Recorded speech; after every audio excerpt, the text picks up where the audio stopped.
Hi there. Welcome to another Time to Taste Wine Time, which we haven't done in an awful long time since kind of been on a winter break. But anyways, today we're going to do a 2021 Chateau Taillac from Margaux, which costs $50 at the BCL. So this is definitely a splurge.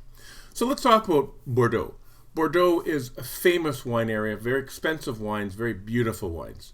I was there in 2019 on a trip and loved every moment of drinking there.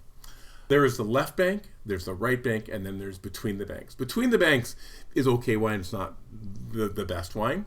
Right bank is more Merlot dominant, very delicious, tasty wines. And the left bank is more Cab Sauv dominant, and these are the big, bold wines of Bordeaux. And this wine, this particular wine, Chateau Taillac, is from the left bank. Now, the left bank has four sort of named areas. There's Saint-Julien, Barliac, Saint-Estèphe, and Margaux. We say the three brothers, which are tough and strong and powerful, and then the soft but still powerful Margaux, which is the sister that has power, but it is a velvet-fisted power. It is very, very beautiful wine, but doesn't have the same outrageous boldness that the other brothers have. So, where did all this happen? These crews and areas and all that sort of stuff. Well, in 1855, Napoleon decided to categorize some of the better wines in France. So, in the left bank of the Bordeaux area, they decided to have what are called crus, or basically the best quality of vineyards. And so these ranged from first cru all the way down to fifth cru. So first cru are very famous wineries: Lafite Rothschild, Latour, Chateau Margaux, Chateau Mouton Rothschild, Chateau Haut-Brion. There are second growths. Which I've visited 4 different second growths when I visited in 2019. It's harder to visit the first growth unless you're somebody who's a real VIP. And it goes all the way down to fifth growth. This is not a first, second, third, fourth, or fifth growth. It is a Grand Vin. So it gets the name Margaux on the label. It's not Haute Medoc or Medoc or something like that. It actually gets the name, so it's a cut above sort of plainer wines from Bordeaux. However, it is not a cru wine, but it is a Grand Vin. So it means it's the best wine that they make at this winery. What can I tell you about this winery? They have 37 hectares. They have 55% Cab Sauv, 40% Merlot, and 5% Petit Verdot. The tanks are stainless steel and cement coated.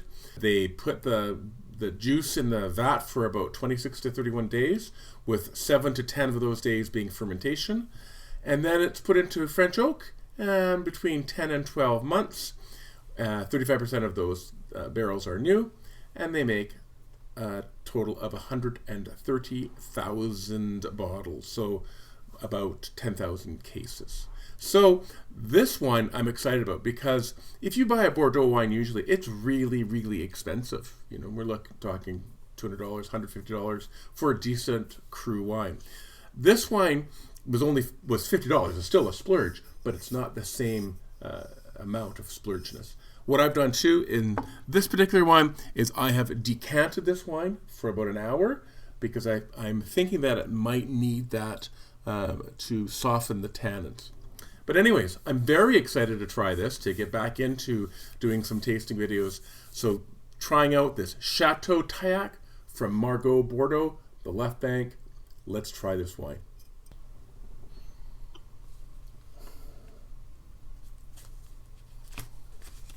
I said appearance, clear, medium to deep ruby, nose clean, medium plus intensity.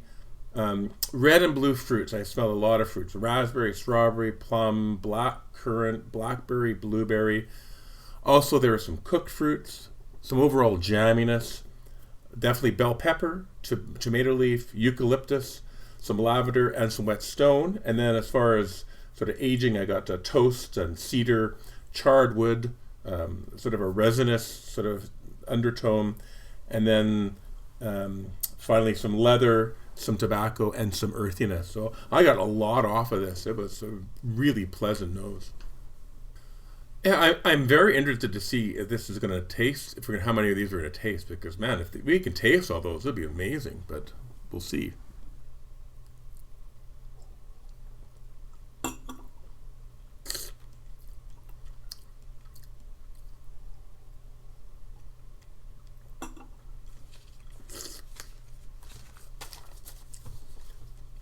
palate, I said dry, medium to medium plus acid, medium to medium plus tannins, high alcohol, and I think it is high. 13 and a half, so it's on the border between medium and high. Medium to medium plus body, medium plus intensity, medium plus finish. I said it wasn't as fruity as the nose, and my first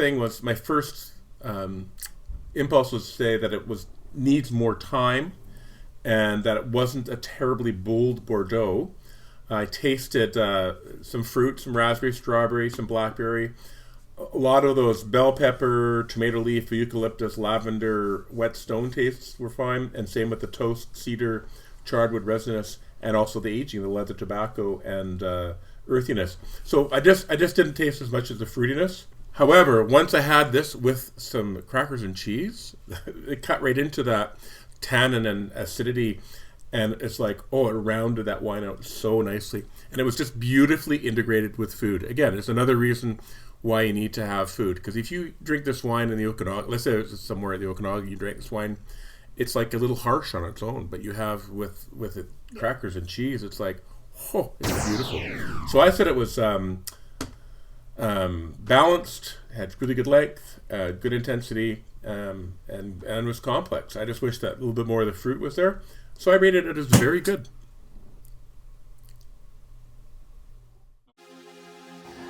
If you are looking into booking a wine tour of the Okanagan for next year, and you are interested in a customizable, flexible, and completely private wine tour in the comfort of your own vehicle, please check out the link below in the comments.